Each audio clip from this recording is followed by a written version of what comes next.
Bismillahirrahmanirrahim. Allah Subhanahu wa taala berfirman, "Innallaha wa malaikatahu yusalluna 'alan nabi. Ya ayyuhalladzina amanu sallu 'alaihi wa sallimu taslima."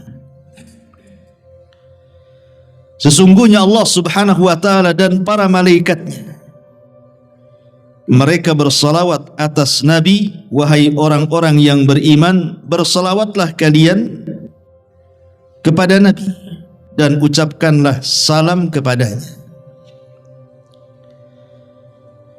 Ketika sebagian para ulama bicara tentang keutamaan Nabi Adam alaihi salatu wassalam, bahwa di antara keistimewaan Nabi Adam adalah para malaikat sujud kepada Adam. Ketika Allah Subhanahu wa taala berfirman, "Wa idz qala rabbuka lil malaikati isjudu li Adam fasajadu illa iblis." Dan ketika Rabbmu berkata kepada para malaikat, sujudlah kalian kepada Adam, semua malaikat sujud kepada Adam. Maksudnya di sini sujud penghormatan, bukan sujud ibadah. Ada juga yang mengatakan bahwa sujudnya para malaikat kepada Adam itu bukan kepada jasadnya, tapi kepada ruhnya. Karena yang mulia pada jasad manusia itu bukan jasadnya, tapi ruhnya.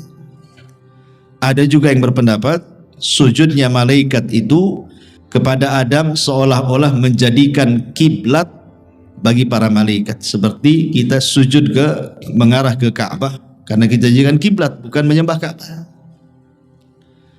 Terlepas daripada takwil para ulama, apa maksud sujudnya para malaikat kepada Adam, yang jelas bukan sujud ibadah. Sehingga sebagian ulama mengatakan, lihat bagaimana Adam dimuliakan dengan sujudnya para malaikat, tapi tidak ada malaikat yang sujud kepada Nabi. Malaikat sujud kepada Adam, tapi tidak sujud kepada Nabi SAW. Kalau begitu Adam lebih mulia dibandingkan Rasul. Kita katakan tidak. Rasul kita Muhammad SAW jauh lebih mulia dibandingkan Adam. Mana dalilnya? Ini dalilnya. Innallaha wa malaikatahu yusalluna 'alan nabi. Sesungguhnya Allah dan para malaikatnya, mereka bersalawat kepada Nabi. Secara bahasa, antum yang belajar bahasa Arab, sujudnya para malaikat kepada Adam itu cuma satu kali. Makanya menggunakan fi'lul madhi. Fi'il madhi, fasajadu. Bukan fayasjudu, tapi fasajadu. Artinya sujudnya sudah lampau dan hanya dilakukan satu kali. Tetapi salawatnya Allah kepada para malaikat dan juga para malaikatnya kepada Nabi SAW adalah senantiasa terus menerus. Makanya menggunakan fi'lul mudhari, yusalluna, shalla yusalli, menggunakan fi'il mudhari. Dan fi'il mudhari itu diantara faedahnya adalah al-istimrar, terus menerus. Jadi bukan sekali saja bersalawat, tapi terus menerus bersalawat. Dan salawat lebih afdal, lebih mulia dibandingkan sujud. Ma'asyiral muslimin yang dimuliakan Allah Azza wa Jalla. Lalu apa yang dimaksud salawatnya Allah kepada Rasul dan salawatnya malaikat kepada Rasulullah sallallahu alaihi wasallam? Adapun salawatnya Allah kepada Nabi sallallahu alaihi wasallam, maksudnya pujian Allah kepada Rasul fi mala'il a'la, di atas makhluk-makhluknya yang ada di langit sana, di hadapan para malaikat. Allah memuji Nabi sallallahu alaihi wasallam. Adapun salawatnya para malaikat kepada Nabi sallallahu alaihi wasallam adalah ad-du'a bil barakah. Para malaikat mendoakan Rasul dengan keberkahan. dan juga istighfar, memintakan ampun akan dosa-dosanya. Ma'asyiral muslimin yang dimuliakan Allah Azza wa Jalla, kita bahas sedikit tentang faedah salawat. Yang pertama di antara faedah salawat atau keutamaan salawat adalah kalau antum bersalawat mengucapkan Allahumma salli ala Muhammad, maka kata ulama annaha imtithalun li amrillahi azza wa jalla. Ketika kita bersalawat itu hakikatnya kita sedang menunaikan tugas kita karena menjalankan perintah Allah azza wa jalla. Sama ketika antum sholat tadi. Kenapa antum sholat? Ya karena menjalankan perintah. Kemudian antum puasa Ramadan. Kenapa antum puasa Ramadan? Ya karena menjalankan perintah. Sama juga dengan sholawat. Jadi ketika kita bersalawat itu hakikatnya kita sedang menjalankan perintah Allah, dan itu semulia-mulia perbuatan ketika seseorang itu melaksanakan perintah. Dan itu diisyaratkan di dalam surah Al-Ahzab yang tadi saya baca, di mana Allah mengatakan ya ayyuhalladzina amanu sallu. Ini fi'lul amr. Wahai orang-orang yang beriman, bersolawatlah kalian. Artinya Allah memerintahkan dalam surah Al-Ahzab supaya kita bersolawat kepada Rasul. Jadi ketika kita bersolawat, hakikatnya kita sedang menjalankan perintah. Ini yang pertama. Yang kedua, annaha tarfa'u darajatil musalli fil jannati wa tukaffiru dhunubahu wa sayyi'atahu.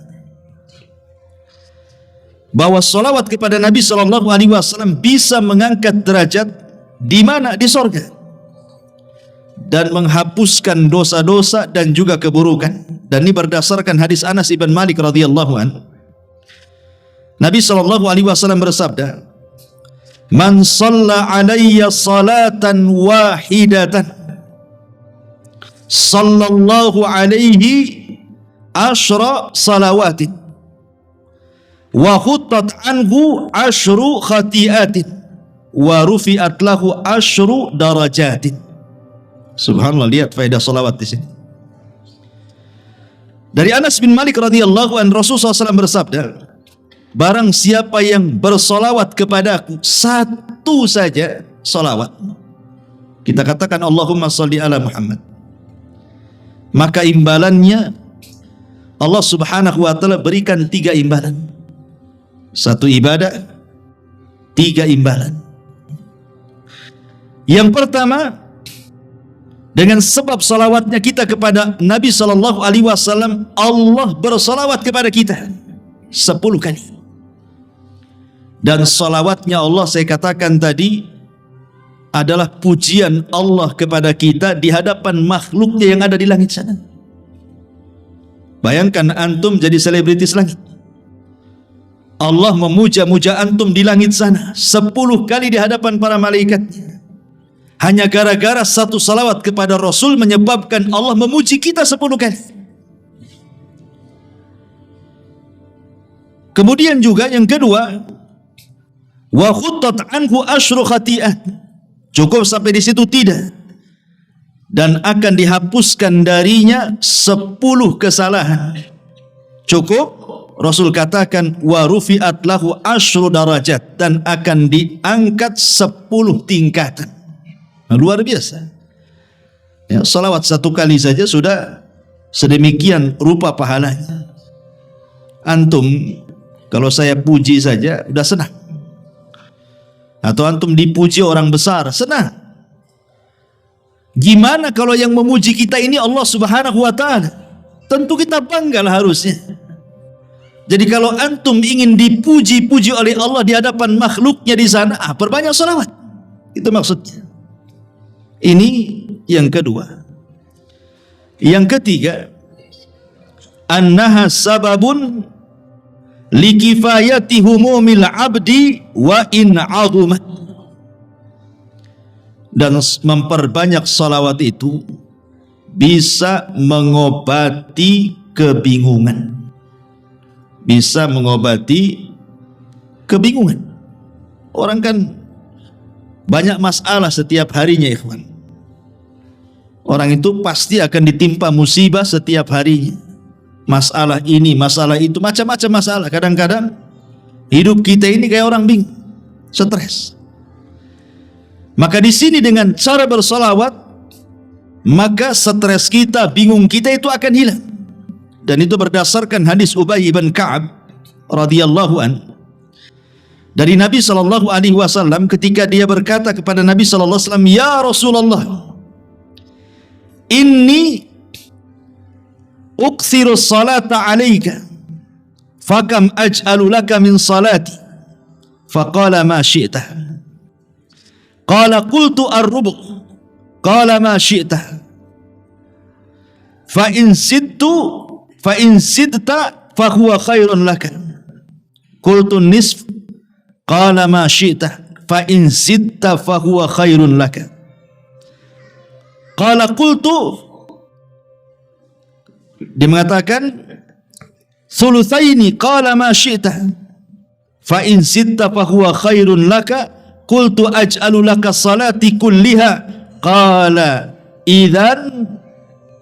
idzan tukfa hammuka wa yaghfiru laka dzambuk. Rawahu Tirmidzi. Jadi Ubay radhiyallahu an, Ubay ini seorang sahabat yang dipuji oleh Nabi sallallahu alaihi wasallam dan direkomendasikan diambil Qur'annya. Ubay bin Ka'ab ini seorang sahabat dari 4 sahabat yang direkomendasikan Rasul ambillah Al-Quran dari 4 orang. Salah satunya Ubay bin Ka'ab.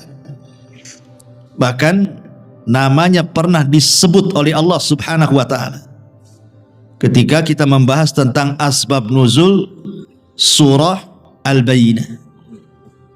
Nabi memanggil Ubay bin Ka'ab dan mengatakan, "Ya Ubay, Allah menyebut namamu dan Allah memerintahkan aku untuk membacakan surah Al-Bayyinah."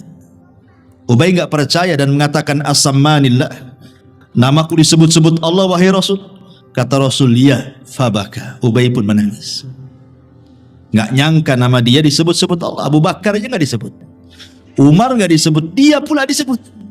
Ya. Jadi Ubay bin Ka'ab ini radhiyallahu an berkata, "Wahai Rasulullah, aku sering membawa salawat untuk dirimu. Lalu seberapa banyak aku bersalawat untuk dirimu?" Rasul sallallahu alaihi wasallam menjawab, "Terserah engkau." Maka Ubay mengatakan, "Bagaimana kalau 1/4?" Rasul mengatakan, "Terserah, jika kau tambah itu lebih baik." Kemudian kata Ubay, "Bagaimana kalau 1/2?" Kata Rasul, "Terserah, jika kau tambah itu lebih baik." Kata Ubay, "Bagaimana kalau 1/3?" Kata Rasul, "Terserah, jika kau tambah itu lebih baik." Kata Ubay, "Bagaimana kalau seandainya 2/3?" Kata Rasul, "Terserah, kalau kau tambah itu lebih baik." Kemudian Ubay mengatakan, "Bagaimana kalau seandainya seluruh doaku aku baca sholawat?" Maka Nabi SAW mengatakan, "Kalau begitu engkau dicukupkan dari dukamu dan dosa-dosamu akan diampuni Allah subhanahu wa ta'ala." Syahidnya di sini, idzan tufaham. Kalau begitu dukamu, stresmu, bingungmu akan dicukupkan Allah. Artinya akan dihilangkan.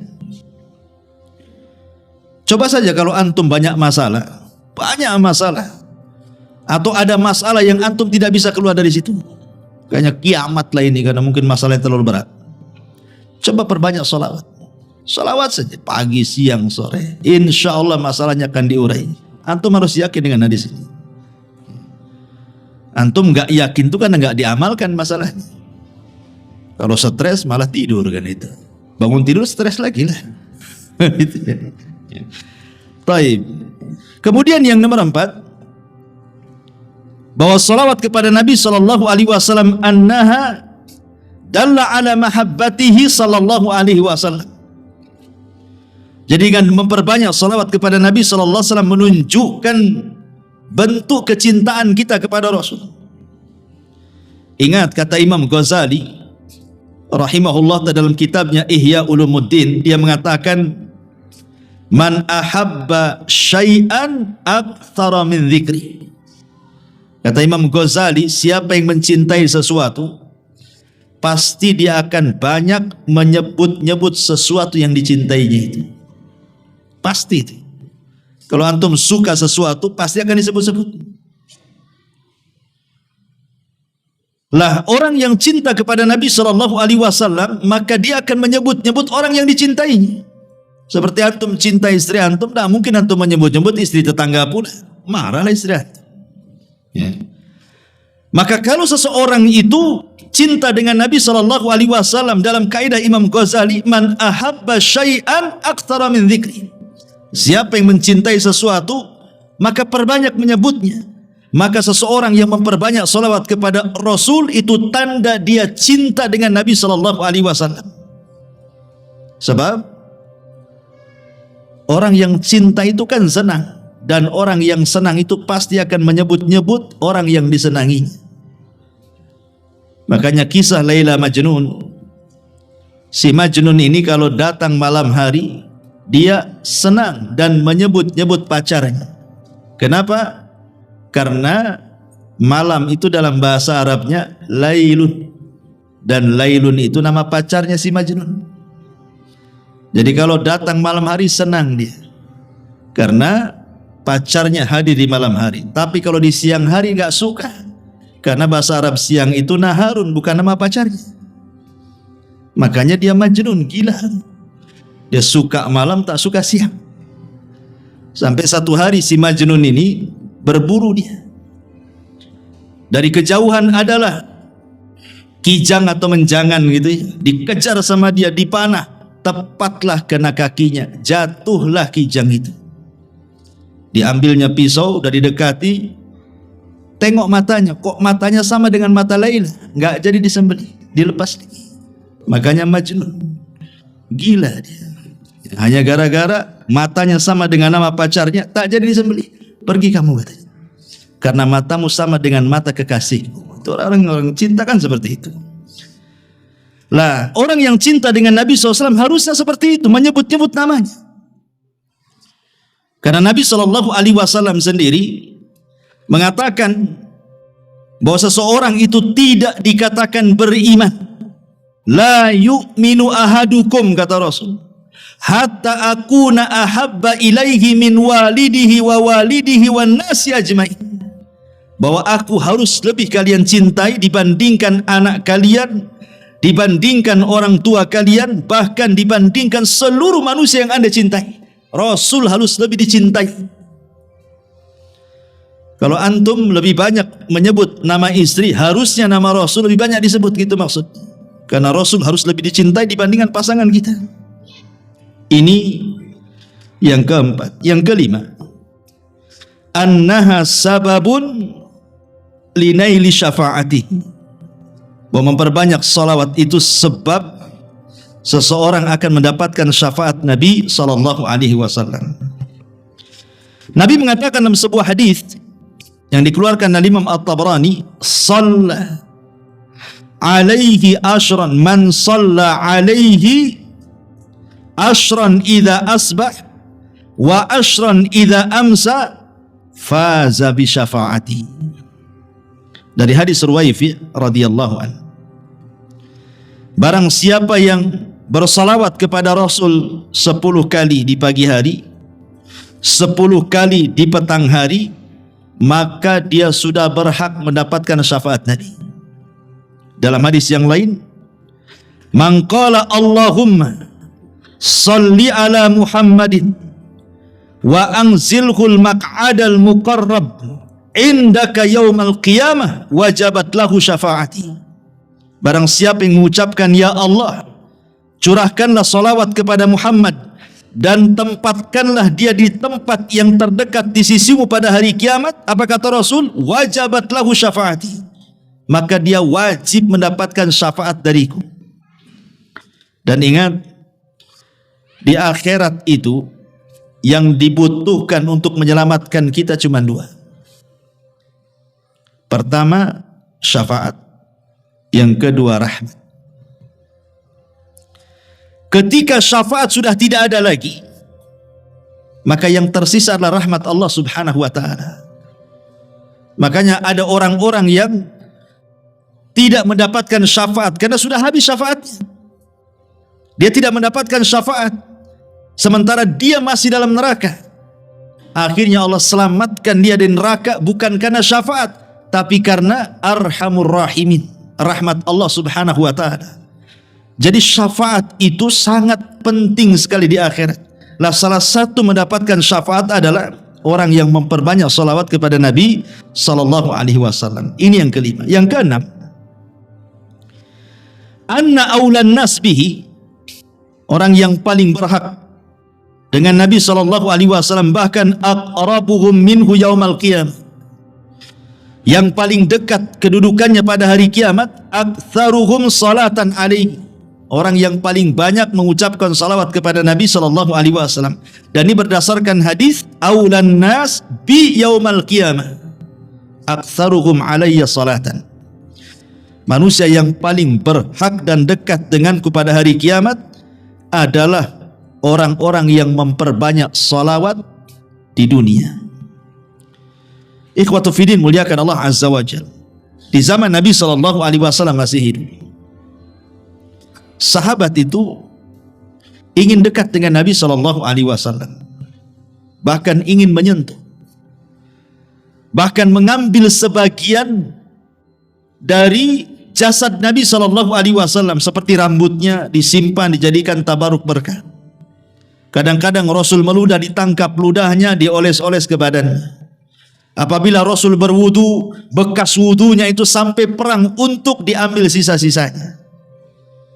Bahkan ada seorang sahabat ketika Nabi SAW sedang sakit, kemudian dia minta qisas dan minta dibuka pakaian Rasul, dia pun membukanya, kemudian tidak jadi qisas, hanya ingin menempelkan kulit dia dengan kulit Nabi saja. Karena keinginan kedekatan para sahabat dengan Nabi, gitu maksudnya. Lah, kita ini tidak hidup di zaman Nabi.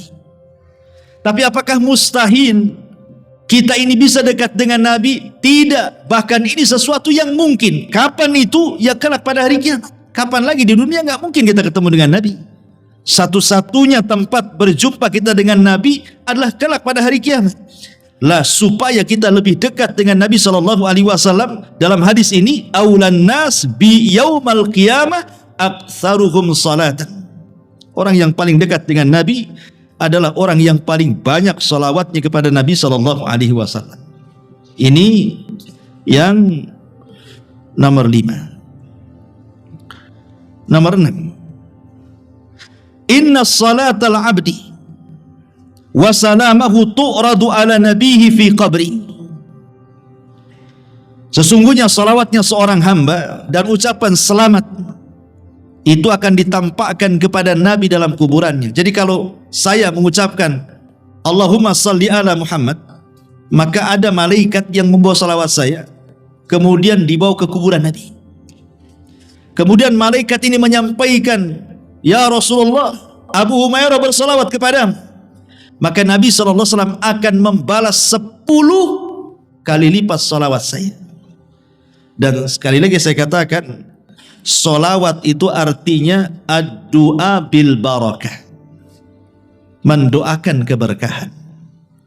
Jadi kalau kita mendoakan keberkahan kepada Rasul 1 kali, maka Rasul akan mendoakan keberkahan kepada kita 10 kali. Coba bayangkan, antum didoakan Nabi loh. Nabi yang mendoakan kita. Makanya ada anak kecil Rabi'ah al-Aslami radhiyallahu anhu, belum balik di zaman Nabi. Rabi'ah al-Aslami ini, dia suka membantu Nabi. Dia kalau malam, sepertiga malam, dia siapkan air. Belum balik anak ini, tapi rajin kemudian menyiapkan apapun yang dikehendaki Nabi SAW di malam hari. Akhirnya Rasul pun iba dengan anak ini. Kemudian satu hari dipanggilnya dan mengatakan, ya Rabi'ah, mintalah sesuatu, aku akan beri. Ya kalau anak-anak di zaman sekarang ya pasti minta handphone lah sama Nabi. Itu ya kan, minta apa lagi, minta mainan kan. Tapi anak-anak di zaman itu bukan itu yang diminta. Anak ini belum balik, masih kecil, tiba-tiba mengatakan, jadikan aku temanmu di sorga, kata. Inni uridu murafaqata fil jannah. jadikan aku temanmu di surga. Lah anak kecil lo ngomong begitu lo, belum balik ini. Ingin menjadi teman Nabi SAW di surga. Kemudian Nabi SAW mengatakan, kalau begitu bantu aku supaya keinginanmu tercapai. Dengan cara apa? Perbanyaklah kau sujud. Perbanyaklah kau sujud, maksudnya perbanyak solat supaya cita-citamu tercapai satu surga denganku, gitu maksudnya. Ini anak belum balik kan, luar biasa tuh permintaannya. Maksudnya di sini dengan hadis Rabi' al-Aslami ini, bahwa kalau kita ingin mendapatkan kemuliaan, maka salah satunya adalah meminta doa Nabi Shallallahu Alaihi Wasallam. Lah caranya gimana? Nabi sudah nggak ada. Kalau kita datang ke kuburannya juga mustahil. Mau ngomong apa di kuburannya? Maka yang memungkinkan adalah salah satunya cukup antum di rumah, di masjid, di jalan, bagi ibu-ibu mungkin di dapur, terserah di mana saja. Cukup mengucapkan salawat Allahumma salli ala Muhammad. Salawat kita di bawah malaikat sampai ke kuburan Nabi disampaikan. Habis itu Nabi SAW mendoakan kita 10 kali lipat dari salawat kita. Kita mendoakan kebaikan kepada Rasul 1 kali, Rasul mendoakan keberkahan 10 kali. Coba bayangkan, luar biasa ya. Itulah keajaiban salawat.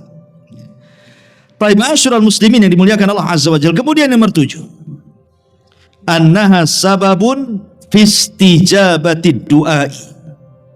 Bahwa salawat itu sebab seseorang bisa memungkinkan untuk cepat dikabulkan setiap permintaannya.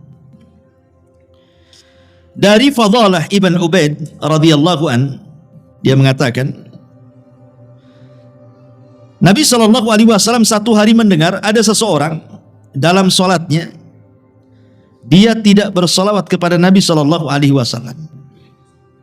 Jadi ada orang sholat, kemudian berdoa. Nabi dengar, tapi dalam doanya tidak menyertakan solawat. Jadi sami'an Nabi SAW rajulan yad'u fi salatihi falam yusalli ala Nabi. Apa kata Nabi SAW? Ajilah hada, tergesa-gesa orang ini dalam berdoa. Thumma da'ahu faqala lahu, kemudian Rasul memanggil laki-laki itu dan mengatakan kepadanya, idza shalla ahadukum falyabda bitahmidillahi wathana alaihi thumma liyusalli ala nabi sallallahu alaihi wasallam thumma la yad'u ba'du bima sya'a, kata Rasul. Sini, kalau engkau berdoa, 1, mulailah dengan pujian kepada Allah.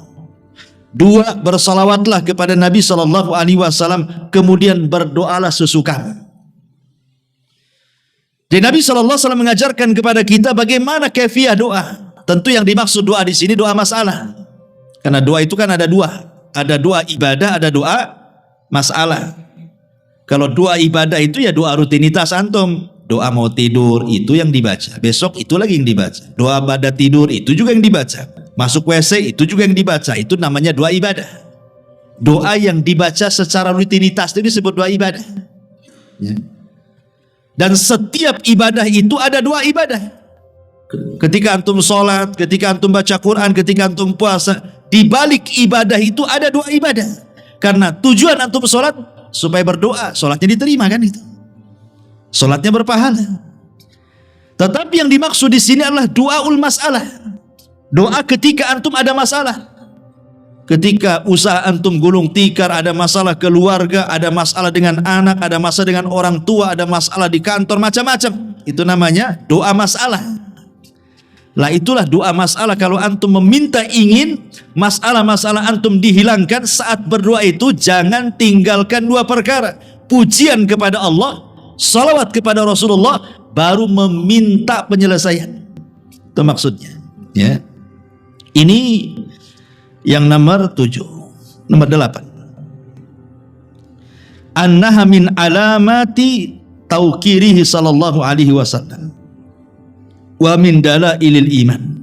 Jadi memperbanyak salawat itu tanda kita ini menghormati Nabi, memuliakan Nabi SAW, dan itu dalil dari keimanan kita kepada Nabi SAW. Berdasarkan surah Al-Fat ayat 9, litu'minu billahi wa rasulihi wa tu'azziruhu wa tuwaqqiruhu wa tusabbihuhu bukratan wa asila.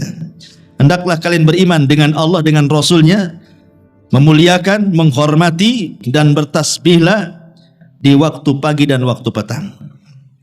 Kemudian yang nomor 10, annaha sababun li tayyibil majalis atau li tibil majalis wa alla ta'uda hasratan ala ahliha yaumal qiyamah. Dan salawat kepada Nabi itu untuk memperbaiki majelis, bahkan supaya majelis itu tidak menjadi kerugian kelak pada hari kiamat. Jadi kalau antum ngobrol, sebelum ngobrol, entah ngobrol berdua atau bertiga di warung kopi gitu ya, atau antum mungkin ngobrol dengan tetangga di teras ya, atau di manalah, maka jangan lupa selipkan sholawat. Allahumma sholli ala Muhammad. Baru ngobrol ya. Karena begini, Nabi SAW mengatakan dalam sebuah hadis, Nabi SAW mengatakan, hadis dari Abi Hurairah radhiyallahu anhu yang disahihkan oleh Syekh Nasiruddin Al-Albani rahimahullah taala, ayyuma qaumin jalasu fa atalul julus thumma tafarraqu qabla an yadhkurullaha aw yusallu ala nabiyhi kanat alaihi tiratan minallahi azza wa jalla in syaa adzabahum wa in syaa ghafara lahum.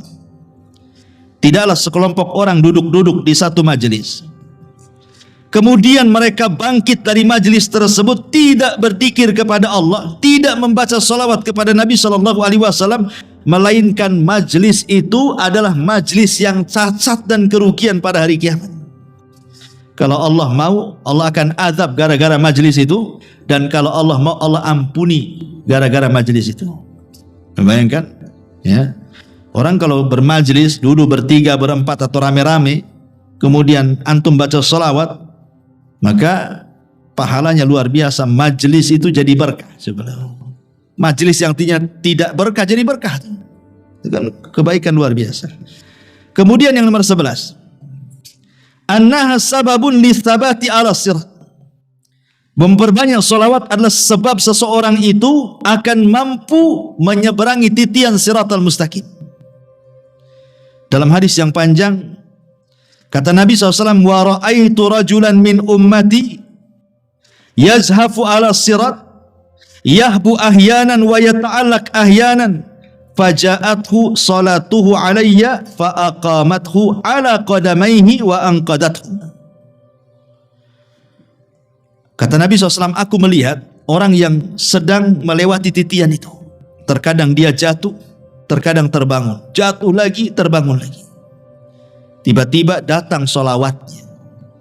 Ketika di dunia banyak bersolawat, nanti solawat itu akan datang pada hari kiamat dan akan berdirikan kita. Ketika jatuh, dia yang akan memapah kita dan akan menyelamatkan kita dari titian siratal mustaqim. Fa'anqadathu, solawat itu akan menyelamatkan kita dan akan melalukan kita dari titian siratal mustaqim. Subhanallah, luar biasa. Ingat, 3 tempat orang itu tidak akan bicara pada hari kiamat. Kenapa? Karena orang itu sibuk masing-masing, tidak mungkin ingat orang lain. Kata Aisyah radhiyallahu anha, ketika Nabi SAW berada di pangkuan pahanya, kemudian tertidur, Aisyah menatap wajah Nabi. Ketika ditatapnya, tiba-tiba Aisyah menangis. Tetesan air matanya menetes persis di pipi Nabi. Sontak Nabi bangun, duduk, ditatapnya Aisyah. Kemudian mengatakan, ya Aisyah, lima tabki wa lima dum. Kenapa kau menangis dan apa itu air mata yang kau lelehkan dari pipimu? Maka Aisyah radhiyallahu anha mengatakan, ya Rasulullah, tadzakartu yaumal qiyamah. Rasul, ketika aku melihat wajahmu, aku teringat hari kiamat. Hal tadhkuru bi ahlika yaumal qiyamah. Masih ingatkah engkau wahai Rasul kelak pada hari kiamat dengan istrimu, dengan keluargamu? Atau kau sudah lupa dengan kami semuanya? Maka Nabi SAW mengatakan, amma fi thalathati mawatin fala yadhkuru ahadun ahada. Adapun di 3 tempat orang tidak mungkin ingat siapapun. Kemudian Nabi SAW mengatakan, Satu, di tempat penyeberangan, titian Siratal Mustaqim, orang tidak akan ingat siapapun. Yang diingatnya bagaimana caranya dia bisa nyeberang dari situ. Yang kedua, inda tatayur suhuf, ketika lembaran diterbangkan, orang tidak akan ingat siapapun sampai dia mampu mengambil catatannya dengan tangan kanannya dan tidak dengan tangan kirinya. Kemudian yang ketiga, indal mawazin, saat di tempat penimbangan amal, orang tidak akan ingat siapapun sampai betul-betul kebaikannya lebih berat dibandingkan keburukannya. Artinya bahwa ketika seseorang tidak ingat apapun saat menyeberang titian Siratal Mustaqim, berarti kondisi menyeberang itu sangat menakutkan karena fokus dia, nggak ingat siapapun. Makanya Nabi SAW ketika menyeberang titian itu, beliau berdiri di ujung titian. Setiap ada umatnya yang lewat, dia mengatakan, Rabbi salim salim, ya Rabb selamatkan dia, selamatkan dia. Karena hari itu tidak ada yang bicara kecuali Nabi. Nah, salah satu yang bisa menetapkan perjalanan kita di titian itu adalah dengan memperbanyak salawat kepada Nabi SAW. Kemudian yang nomor 12, annallaha yukhrijul musalli ala nabihi minadh dhulumati ilan nur, bahwa dengan memperbanyak salawat kepada Nabi sama dengan Anda dikeluarkan dari kegelapan menuju cahaya. Dan itu berdasarkan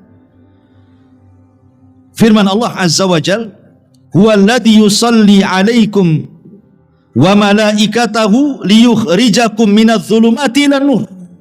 Dialah yang bersalawat kepada kalian dan para malaikatnya untuk mengeluarkan kalian dari kegelapan menuju cahaya.